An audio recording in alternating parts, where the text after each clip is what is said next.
નમસ્કાર મિત્રો. માણસની મુખ્ય 5 ઇન્દ્રિયો આંખ, નાક, જીભ, કાન અને ત્વચા. આ 5 ઇન્દ્રિયો દ્વારા માણસ બાહ્ય જગતના વિવિધ અનુભવો મેળવે છે. આ વાત આપણે સારી રીતે જાણીએ છીએ, પરંતુ ક્યાંક ક્યાંક છઠ્ઠી ઇન્દ્રિય અથવા ત્રીજા નેત્રની પણ વાત આપણે સાંભળવા મળે છે. શું છે આ છઠ્ઠી ઇન્દ્રિય અથવા ત્રીજો નેત્ર? શું ખરેખર છઠ્ઠી ઇન્દ્રિય અથવા ત્રીજો નેત્ર કામ કરે છે? જોઈએ આ નાનકડો વિડીયો. અને હા, વિડીયો ગમે તો લાઈક અને શેર જરૂર કરજો અને ચેનલને સબસ્ક્રાઇબ પણ કરજો.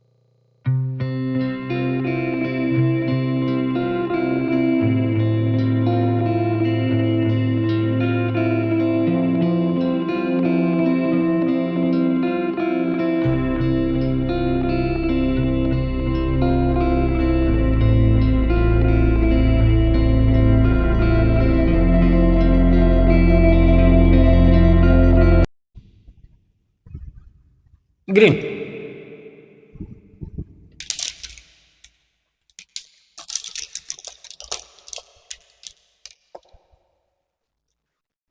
દુધિયા,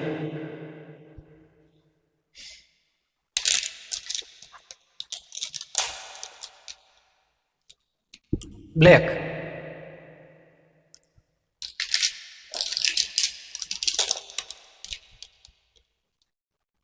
પીળો,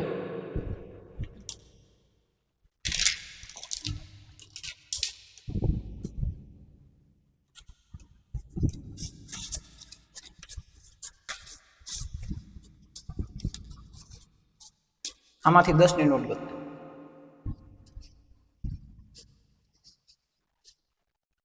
હવે એના નંબર 9 5 F 5 1 3 4 6 7.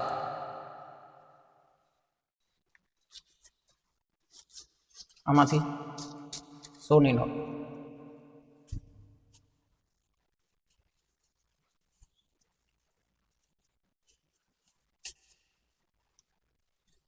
એના નંબર 7 KN 2 5 8 8 5 6.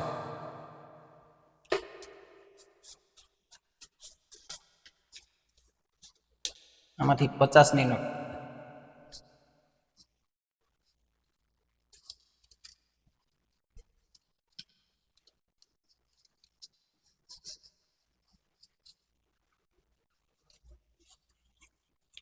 ચલો એના નંબર 1 નંબર જોતો.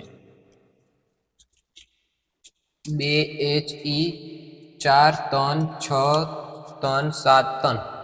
ઓકે.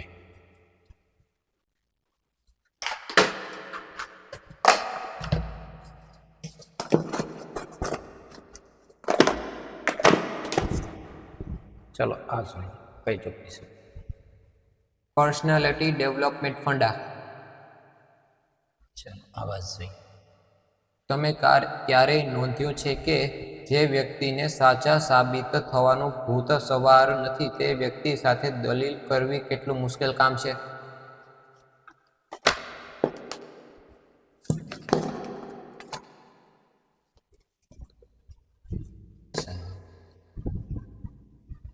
Customer management funda.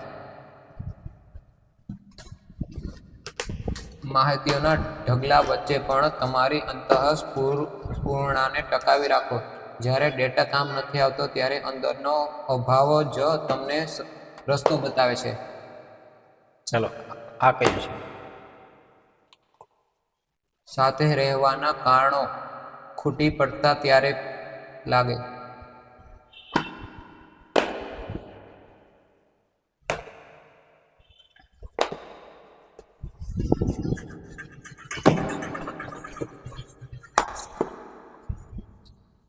ચાલો આ કયું છે?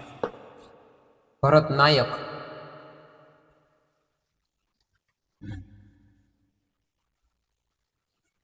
પ્રતિબિંબ. જળમાં પ્રતિબિંબ. આપણે પણ જળ ઉપર કોઈના જેમ જળ ઉપર પવન, જળમાં પવન હોયના. જળ પર કમળ, જે જળમાં નભ, કમળ ઉપર એ જળમાં કમળને નભ, ઉજાસ વચમાં, જળમાં ઉજાસ હોય જ ના. મણિલાલ H. પટેલ. મણીલાલ પટેલ. હા.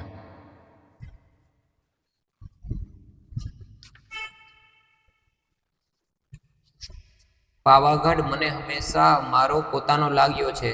વળી પાવાગઢ મેં જ્યારે જ્યારે જોયો છે ને જોઉં છું ત્યારે ત્યારે સાવ એકલો ને ઉદાસ પણ લાગ્યો છે.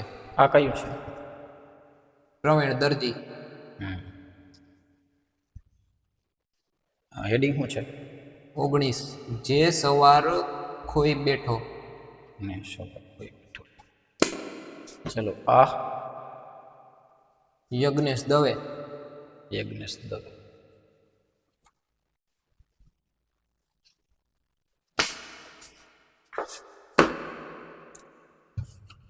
ચલો આ કયું છે?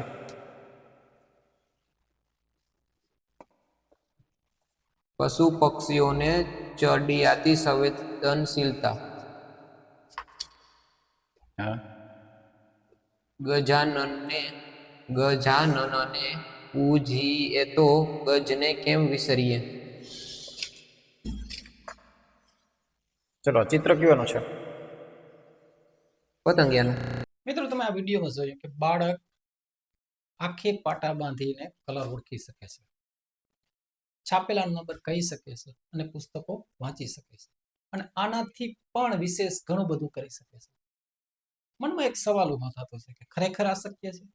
મિત્રો હરેક બાળકમાં આ છઠ્ઠી ઇન્દ્રિય મોજૂદ છે, પરંતુ આપણે એનો ઉપયોગ નથી કર્યો હોવાને કારણે એ સુસુપ્ત અવસ્થામાં છે. આપણે બધા જ જાણીએ છીએ કે બાળકનો જન્મ થાય ત્યારે શરૂઆતના સમયમાં બાળક એની માતાને આંખથી નથી ઓળખતું, પરંતુ સ્પર્શ અને ગંધથી ઓળખે છે. અને એટલે જ તો બાળકની આંખો બંધ હોવા છતાં એની માતાને એ ઓળખી જાય છે. આપણે પુરાણોમાં જોઈએ તો મહાભારતમાં 18 દિવસના યુદ્ધનું વર્ણન સંજયે ધૃતરાષ્ટ્રને કઈ શક્તિથી કર્યું.